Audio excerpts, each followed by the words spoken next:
mecs, alors, on va commencer par le pire. Tous les mecs mariés qui trompaient vos femmes, vous me dégoûtez. Mais genre, c'est pire que ça, j'ai envie de vous vomir dessus. Tous les mecs qui êtes en couple et qui trompaient vos copines, vous me dégoûtez. Tous les mecs qui sont célibataires et qui voyaient plusieurs filles en même temps, vous me dégoûtez. Voilà, que ça soit bien clair et net. Du coup, s'abstenir de me parler si vous êtes des cassos ou des charros de la casse. Les meufs qui n'ont pas de principe et qui font n'importe quoi dans leur vie et qui après font toujours les meufs choquées, comme elles étaient choquées pour mon affaire. Hein. Après, ça me parle de solidarité féminine. Moi, j'ai été solidaire avec cette personne, je lui ai parlé. J'ai dit, fais pas ça. Mais je l'aime. Mais t'aimes un mec qui était pas disponible, en fait. Tu crois que ça va pas te retomber dessus? Ton heure, elle viendra aussi, ma chérie. Comme à tous ces gens, c'est juste une question de temps et de patience. Tout ce qu'on fait, on le reçoit à sa guise. Un truc. Le problème, c'est pas la télé. Le problème, c'est les gens qui rêvaient tellement de faire de télé qui sont devenus complètement timbrés. Ces gens-là qui ont vendu leur âme au diable. Mais dans le sens, quand on vend son âme au diable, c'est en fait qu'on sert le diable. Ça veut dire qu'on sort avec des mecs qui sont indisponibles, qui ont des familles, au lieu de les responsabiliser, eh ben on les vole. De faire ce que l'on veut et qu'on se croit intouchable et de se prendre pour Dieu.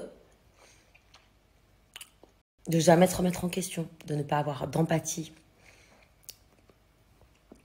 D'inventer n'importe quoi pour se victimiser, juste pour que les gens vous kiffent, pour croire que vous allez avoir la gloire sur vous. La vraie gloire, elle appartient au Seigneur. Et seul lui, tout-puissant, décide de l'avenir de chacun. Non, faut arrêter de me faire la meuf choquée pour la 100e fois, hein, ou qui ne savait pas. Stop, moi ça ne marche plus. J'ai vu, j'ai vécu, et maintenant j'ai appris. Stop. Toujours le même scénario. Victimisation, et ensuite on fait les gens choqués. Ou les gens qui n'étaient pas au courant. Mais arrêtez, le 6e sens, en tout cas, vous êtes bien au courant hein, dans les émissions pour qui vous l'a fait à l'envers et tout. Hein.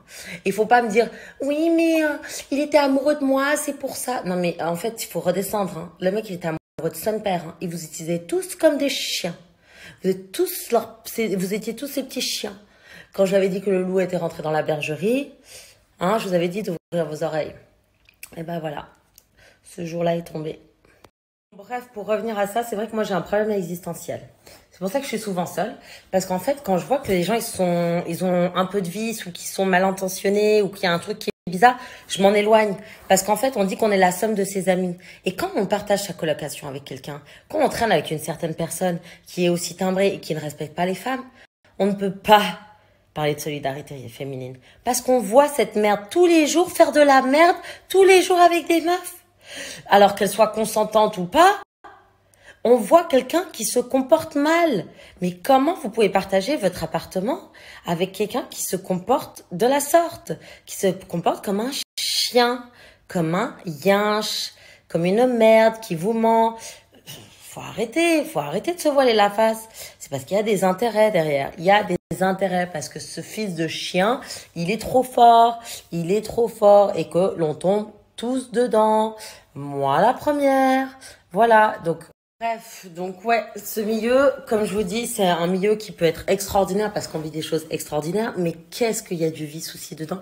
Il faut savoir faire la part des choses. Voilà, il faut être bien entouré. Deuxième chose, qu'est-ce que je voulais vous dire? Oui, je n'ai pas besoin d'aller chez des blogueurs ou voilà, les blogueurs, il y en a un qui m'a soutenu quand j'ai eu mon problème. Lui, je peux lui parler encore parce qu'il a vraiment été là pour moi. Mais tout le reste, mais je vous dois rien en fait. Mais je vous dois rien. Pourquoi vous faites les gens choqués parce que je viens pas sur vos plateaux?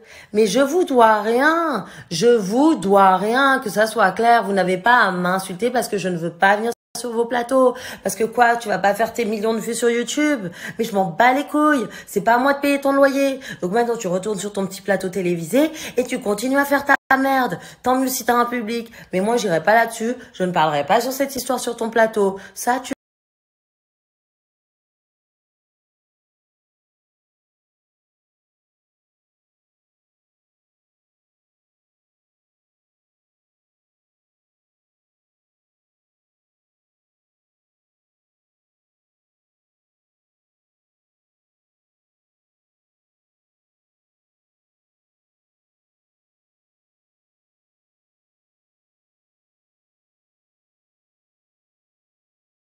Bon mes amours, hier j'ai complètement stoppé mes placements parce que cette histoire-là, elle m'a trop choquée. Aujourd'hui, j'ai pas réussi à faire la part des choses. Vous savez comment je suis moi. Quand il y a un truc j'arrive pas à faire mes placements. J'ai réussi à sortir. Par contre, quand je me suis réveillée ce matin, c'était une autre histoire. Maintenant, je reprends mes réseaux sociaux, surtout c'est le week-end du Black Friday, donc c'est le plus gros week-end tant attendu de toute l'année, tellement il y a des offres intéressantes et du coup, j'ai pas envie de vous priver de tout ça. J'ai aussi mon chéri dont je dois m'occuper et qui est pas du tout dans ces histoires. Pour clôturer cette histoire, parce que j'ai reçu beaucoup de messages où il y a des gens qui me disent je comprends pas, Mila, un coup tu défends Ilan, un coup tu retournes ta veste. Alors moi je retourne pas ma veste, d'accord. Hier je me suis exprimée en ayant des informations en ma possession, c'est-à-dire que moi j'ai vu une vidéo que Seb m'avait montrée à l'époque où il n'y a aucune agression. Et dans cette vidéo-là, il y avait tellement rien que Seb, en fait, il s'amusait à dire mais elles étaient mineures, etc. Il montait la tête des gens. Et lui-même l'a avoué aujourd'hui. Mais je vais vous le redire. Ensuite, moi, on m'appelle tout à l'heure pour me dire Mila, tu n'avais pas tous les éléments en ta possession et il paraît qu'il y a une deuxième vidéo qui existe, vidéo que j'ai pas vue. D'accord? Je le maintiens, je ne l'ai pas vue cette vidéo, mais peut-être qu'elle existe. À partir du moment où moi, dans ma tête, je me dis peut-être qu'il y a une deuxième vidéo qui existe, en fait, je ne peux plus prendre la parole. Je peux que laisser la justice, en fait, mener son enquête. Vous voyez ce que je veux dire? C'est pour ça que moi, je ne veux plus me mêler de ça. Et ça ne veut pas dire que j'ai retourné ma veste. Non, moi, la seule vidéo que j'ai vue, il n'y avait aucune agression. Mais maintenant, à ce qui paraît, il existe une autre vidéo. Donc, à partir du moment où il y a un doute, moi, je ne peux pas prendre la parole tant que l'histoire, elle n'est pas close.